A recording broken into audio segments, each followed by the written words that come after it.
there's a very live debate about what the essence of woke is. There's obviously a major accusation about the woke right and claims about what it means that they are woke and things like that. And I think in talking about the pressure to close off possibilities prematurely or close them off without a proper evidentiary basis that they are truly impossible, that the reality of what the essence of woke is became clear. Something I had thought loosely became very concrete.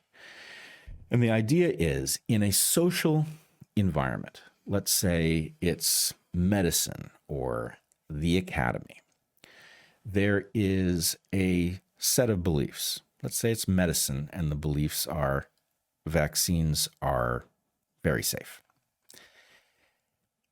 And then evidence causes a subset of the people in that milieu to doubt. Something happens. Enough doctors see a patient regress and they say, yeah, that's not related to the vaccine, but then it happens again. Enough people begin to get the sense that something is not right. The pressure to get those people to either reverse course and reverse what they now know, or to be perfectly silent about what they know in order to maintain the consensus is extremely powerful. And so what I'm going to claim, what I said to James Lindsay in my intervention with him, was that the essence of woke is cancellation.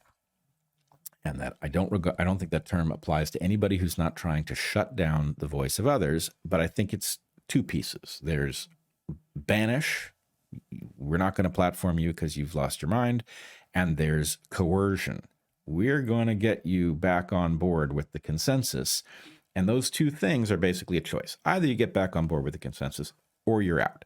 I would argue that those two things are the essential core of wokeness, and that it is the artificial closing off of live possibilities that is the uniting feature, right? We're either going to frighten you into say the words, vaccines are safe, right? Yeah. Or if you don't say that, I'm sorry, he used to be a pretty good doctor until he became an anti-vaxxer, right? Something like that. So it is that thing. Close down that possibility or else, and the or else involves ejecting you. We're not going to platform you. You're not going to talk to you. Maybe we'll come after you in the courts. We'll accuse you of fraud, whatever we're going to do. So it is that social phenomenon, which is totally non-analytic. We saw it over and over and over again, explicitly at Evergreen in the meltdown almost 9 years ago.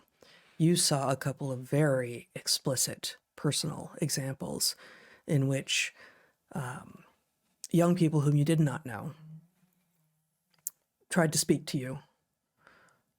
You were interested in talking to anyone who would talk as opposed to yell and scream and just shout epithets and accusations.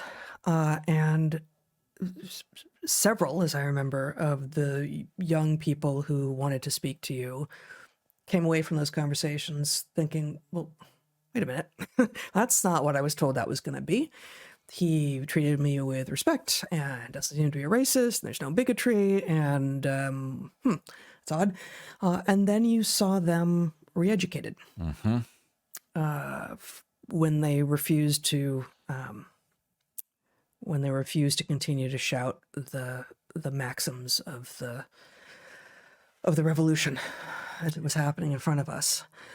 So I think your encapsulation of what woke is born of a very particular set of extreme circumstances that really did encapsulate what it is that they do.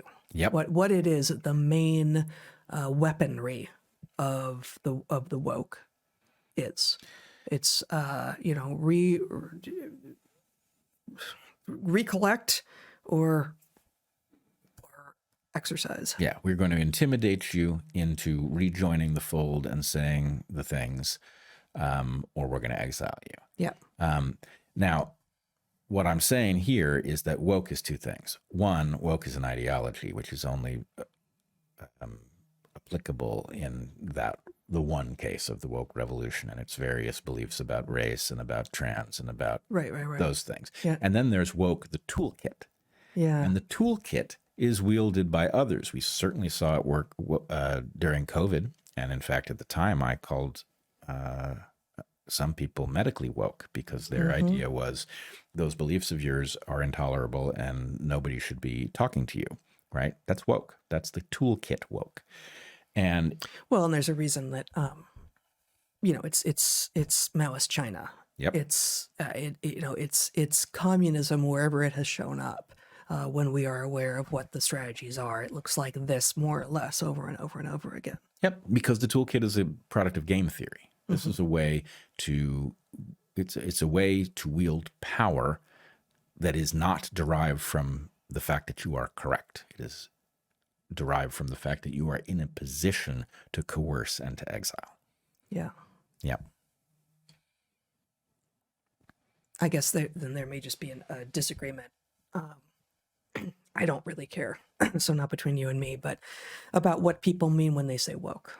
So that may be the heart of some of the disagreements that you are having with people, that because woke, the strategy, exists outside of the new moment of woke, the ideology, and has existed wherever communism has existed. The set of strategies is going to be called, communist or Maoist or something, and then it's the ideology that gets the name. That may be the heart of some of the disagreement that you have with some people. Well, the disagreement, I think, stems from the following thing. The alternative claim. You've got my claim about the woke toolkit involving coercion and cancellation, threats, coercion, and cancellation in order to keep you within a set of belief parameters. The alternative perspective, which James Lindsay has articulated, as well as anyone has, is that the key aspect of woke is effectively the belief that there is an epiphany and that those who have had it can see. Now, I don't disagree that that does tend to show up, but if you think about what the idea is, like, the problem is there are a lot of garbage epiphanies. Yeah. But everything good starts as one. So the idea that there might be some epiphany that you have about, whether vaccines are safe enough to be used on children, Yeah. right? The point is, you're woke. You claim to have woken up to something. And it's like, you want to demonize the idea of waking up to something? Because we wake up to lots of stuff. And there's lots of stuff that I've woken up to that I would not go back to sleep over. And it's because it's right. And I am safer and healthier and happier to know about it. So, Right. So the point is, which is the more essential feature of the woke toolkit? Is it epiphany? And does that distinguish it from anything else? Right? Or is it the toolkit used to prevent people from straying from an enforced consensus? And I would claim it's obviously the latter thing. Yep. Struggle sessions. Yeah, struggle sessions. Not to put too fine a point on it.